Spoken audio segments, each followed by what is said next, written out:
Nightly greetings, one and all. William Theo here, homegrown and happy to bring you PTV News Now. And we begin tonight's stories with...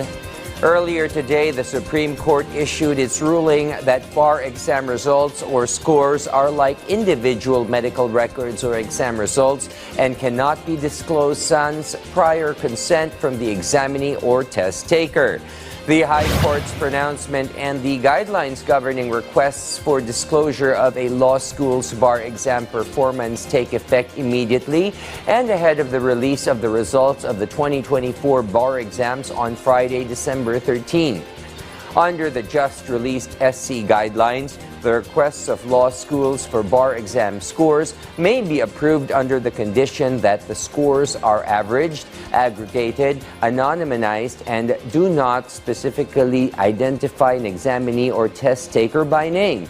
Among the data or figures the High Court green lights for release include the number or percentile of a law school's graduates identified by type: first-time takers, repeat examinees, refreshers, the number or percentile of graduates within specific score ranges, the average score of all graduates in each bar subject, and overall average, general weighted average for law schools with multiple examinees.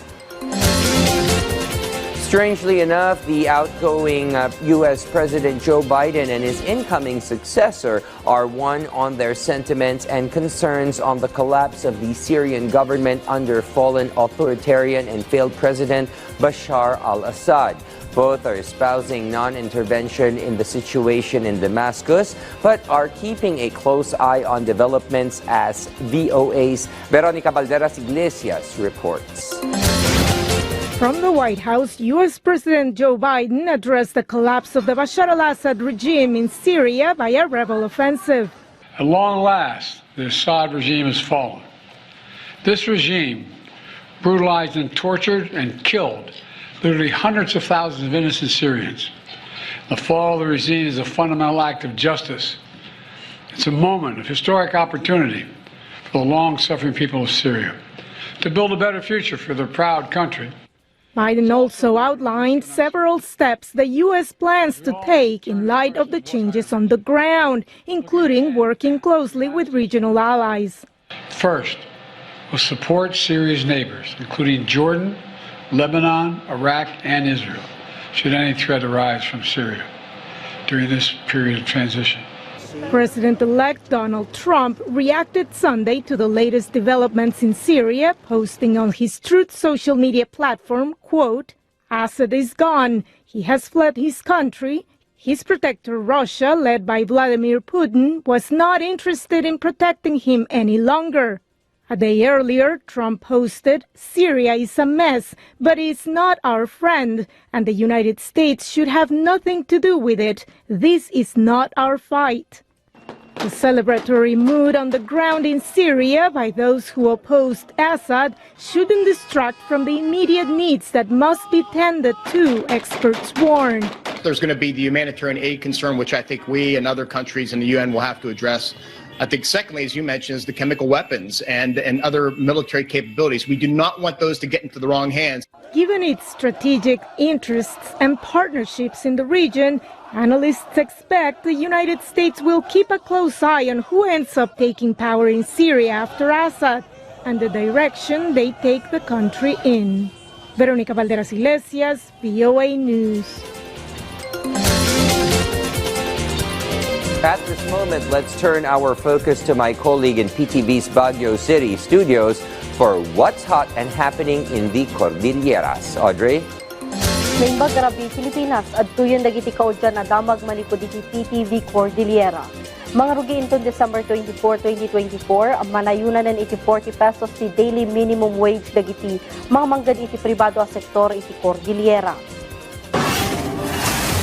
Manibod iti 430 pesos, agbalinday tuyin a 470 pesos. Malaksid kadagiti formal worker, ngumatumot lang iti 1,100 pesos ti binulan a sweldo dagiti domestic worker wenno kasambahay. Agbalinday tuyin na 6,000 pesos. Para kadagiti minimum wage earner, dakkel a tulong ti 40 pesos increase. Mabalbalakadan dagiti empleyado nga adda ti karbanganda nga ipakaamoy iti dole, no saan niya agtungpal dagiti employer da. Ito ay napagkaisahan matapos ang masusing pag-aaral ng mga economic indicators katulad ng consumer price index, inflation, poverty threshold, at mga iba-iba pang mga economic variables at saka resulta ng consultation sa lahat ng probinsya dito sa Cordillera. Itida dumapay adamag nagsasaruna na sarakan ti bangkay ti talo akamong ti 2nd Apayao Provincial Mobile Force Company anayanod iti Apayao River.